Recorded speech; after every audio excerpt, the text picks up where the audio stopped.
Salut! Este o dimineață superbă și am zis să vă prezint motocicleta mea. Până acum ați văzut-o în video, dar niciodată nu am prezentat-o așa cum trebuie. De ce vreau să o prezint? Pentru că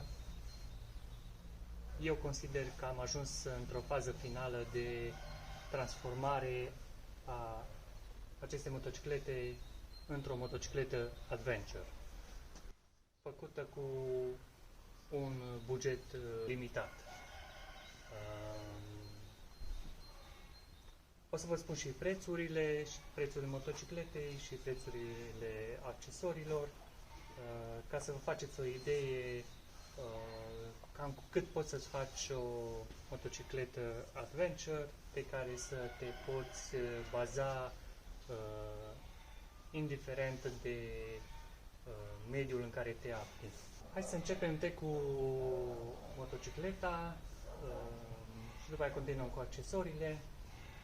Deci motocicleta este un Kawasaki Calais 500 din anul 2005. Nu vă umplu capul cu specificațiile motocicletei, le puteți găsi pe internet, dați un Google și citiți acolo. M-a costat 2400 de euro, deci cu tot cu matriculatul 2500 de euro. Posibil să găsiți și mai ieftin și mai scump, dar eu atât am dat pe ea. Când am luat-o era într-o stare excepțională, acum am mai primit câteva zgârieturi aici-colo, dar nimic deosebit. Ce am pus pe motocicletă? Manșoane Oxford încălzite. Pentru mine e vital să am manșoane încălzite, pentru că circul pe tot anul, da? Și am nevoie de ele. Acestea a fost undeva la 100 de euro, plus priza tot Oxford, undeva la 25 de euro. După care am achiziționat aceste crash bar-uri care sunt custom made. De ce sunt custom made? Pe piață, ce se află în momentul de față, nu consider că nu sunt suficient de protective. Distanța între carenă și crash bar e foarte mică, nu oferă suficientă protecție la semnalizare și ghidon. Așa că le-am făcut pe astea, care m-au costat 120 de euro.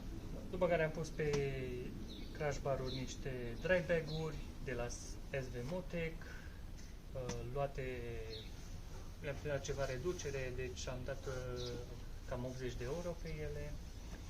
Am pus o evacuare GPR omologată, da? În momentul de față GPR-urile sunt cel mai ieftine evacuări omologate, are un sunet super. Am schimbat și scutul motocicletei. Scutul original este foarte subțire și de fiecare dată când loveam bolovani se îndoia și ajungea și inclusiv la galerie acel bolovan și am și acolo câteva îndoituri. Așa că am pus acest scut care e făcut tot la comandă din dur aluminiu de 5 mm. La fel ce am găsit pe piață nu mi s-a părut că oferă suficientă protecție și am zis că mai bine îmi fac eu unul, plus că cele de pe piață sunt mult mai scumpe decât ăsta. Deci scutul ăsta m-a costat 120 de euro. Așa. Și ultimul upgrade pe care o să vi-l prezint este această aripă. Eu am schimbat-o pentru că am rămas de 2 ori blocat cu aripa ei originală, da? Intra sub aripă noroi și îmi bloca roata de pe față. Odată am ars ambreiajul, a doua oară am desfăcut aripa ca să pot să mă duc mai departe. Cam asta a fost toată investiția. Am încercat să fiu cât mai scurt, cât mai rapid, ca să nu vă plictisesc. Vreau să vă arăt și ce înseamnă pentru mine o motocicletă adventure. Deci, într-o motocicletă adventure trebuie să ai încredere deplină că nu o spargi la fiecare căzătură. Eu mă refer la chestiile de genul scăpat motocicleta de pe loc sau ai o urcare pe ceva deal și îți fuge de sub tine. Deci motocicleta trebuie să reziste la asemenea incidente fără să ai pagube majore pe ea. O să vă fac și o demonstrație, o să culc motocicleta jos și o să vedeți că ea este foarte protejată.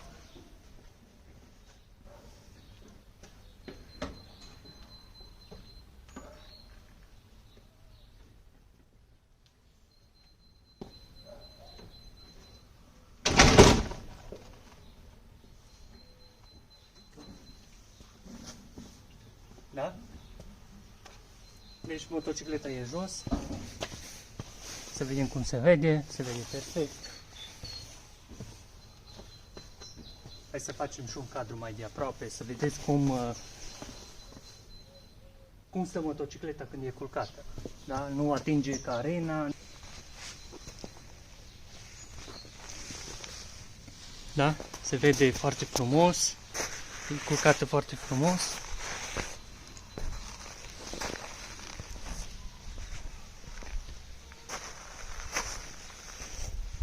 Nu atinge absolut niciun plastic pe jos.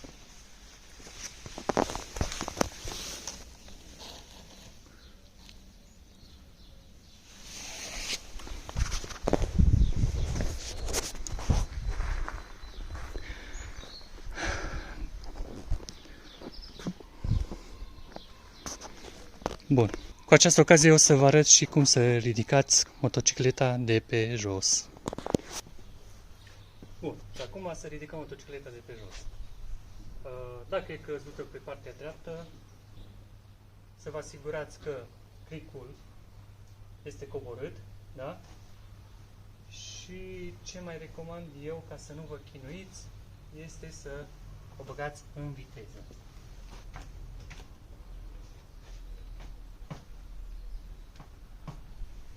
Bun.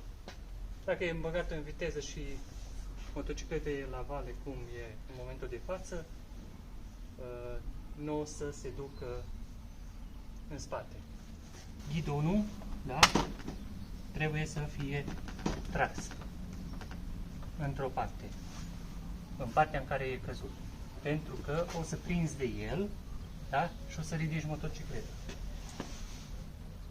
Aici, dacă ai mâner, prins de mâner, și acum te poziționezi să ridici motocicleta. Te pui bulici, spatele cât mai drept, împingi odată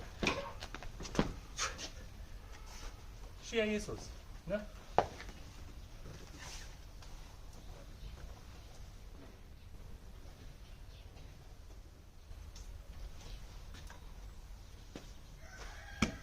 Bun. Au curs un pic de benzină, e supraplin, nu e problemă. O să spălăm. Dar motocicleta nu are absolut nimic.